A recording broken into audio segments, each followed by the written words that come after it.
ආරාධනා කරන හොබා කට්ටිය හිටියා. 300 ගණන් පිරිමේ මක්කා කියලා දාපුවාම උඩ රටවල තිබ්බා.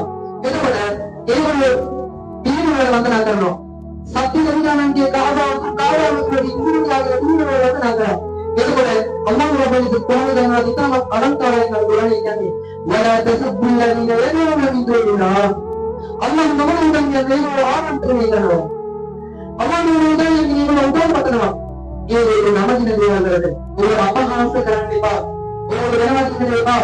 කොච්චර ලස්සන ධර්මයක්ද ඉස්ලාම් කියන ධර්මයේ බලන්න සත්‍ය නිදාන එයාගේ සත්‍යතාවයේ දේවත්වයේ ඊටමත් පැහැදිලි කියලා පවා අනිකුත් ආගම්වලට ගරු කරමින් ඉස්ලාමයේ ඊටමත් පැහැදිලි පණිවිඩය සමාජයට ලබා දෙනවා නම් කොයිතරම් අඛලාකෙන් සම්පූර්ණ ධර්මයක් කියන එක මදක් මාත් ඔබ සිතාවෙලේ මායාවල ඉස්ලාමයේ සහෝදරවනි අල්ලාහ්ගේ යතනි නබි සල්ලල්ලාහු අලයිහි වසල්ලම් තුමාණන් දවසක් මක්කාවේ ඉන්නකොට ඒ නබි තුමාණන් කියනවා මම දේවදූතයෙක් මගේ මට අල්ලාහ් විසින් ඔය පණිවිඩය දෙනවා ජිබ්‍රීල් අලයිහිස්සලාම් තුමාණන් මාදෙilla දේව පණිවිඩය ලබා දෙනවා මේක තමයි සත්‍ය ඉස්ලාම් කියන්නේ ඒ වෙලාව නබි සල්ලල්ලාහු අලයිහි වසල්ලම් තුමාණන් ප්‍රකාශ කරනකොට ඉස්සල්ලාම නබි තුමාණන්ට හැරීමේ පොල් තමන්ගේ ඥාති තමන්ගේ ගෝලවලේ මොහොමඩ් පිස්සු කියනවා එයා මොකද මේ කරන්නේ කියනවා කපියෙකුගේ ලියවිච්ච කවි අරන් එන්න මෙයා සමාජගත කරනවා ඒ නබි සල්ලල්ලාහු අලයිහි වසල්ලම් තුමාණන් පොල් කරා සමාජයේ ඈත් කරලා තිබ්බා බලන්න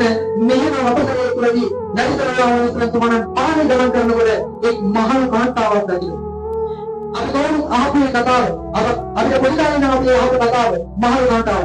මනුස්සයෙක් අරගෙන එයාට එළින්නට බෑ ලොකු මනුස්සයෙක් බලන්න තියාගෙන එයා ඉන්නකොට නබි සල්ලල්ලාහු අලයිහි වසල්ලම් තුමාණන් එළවෙන මේ කාන්තාව ගන්න නබි තුමා කියන. නබි තුමා ළඟට කියනවා අම්මේ ඔයාගේ බෑග් එක උඩට ඉන්න. ඒක මම අරන් ඉන්න. ඔයා යන්න ඕනද යන්න මම කියලා දෙන්න. ඉතින් නබි තුමා එයාත් එක්ක ගමන ආරම්භ කරනවා. යාගේ පුදුක මාර්ගය. ඒකවල යනකොට මෙයාගේ කාපට්ටාව රොඩ් දෙවි ඒ කාලේ තිබ්බේ. කොහොමද දෙයිලතරේ ඒ රස්නේ පිටි ගරිමුල් ඒ වගේ බාරක වරෝස්ලාගේ නන්සලවල තුමාන දාන්නේ දාන්නේ යනකොට නබි තුමාගේ මානසිකත්වයේ කොච්චර ආයෝ කියලා තියෙනවද? ඒකවල ඒ කාන්තාව කියනවා තරුණයා පරිස්සම් වෙන්න. ඒකවල මෙයා වුණා නබි තුමා අහනවා මොකද යන්නේ කියලා නබි තුමා අහන් ඉන්නවා. පරිස්සම් වෙන්න කියලා කියනවා අද පුද්ගලයේ එළියේ ඉඳලා එයා දේවදූතයෙක්ු එයා විවිධ දේවල් කියනවා මේවට වැරදෙන්න එපා. එයා පිස්සෙක් කියලා නබි සල්ලල්ලාහු අලයිහි වසල්ලම් තුමාණන් කිව්වේදීම නබි සල්ලල්ලාහු අලයිහි වසල්ලම් තුමාණන් හැරවදිනවා. අපි ඉස්සරහට ගෙනියන උදව් කරනකොට අපිට එයා වෙනකොට අපේ තත්ත්වය කොහොමද? අපි වෙසින් ඉන්නවද? නැහැ.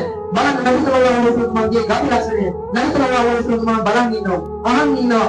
එහෙම අහන් ඉඳලා ඒ කාන්තාව තමන්ගේ ගමන අවසන් කරනවා.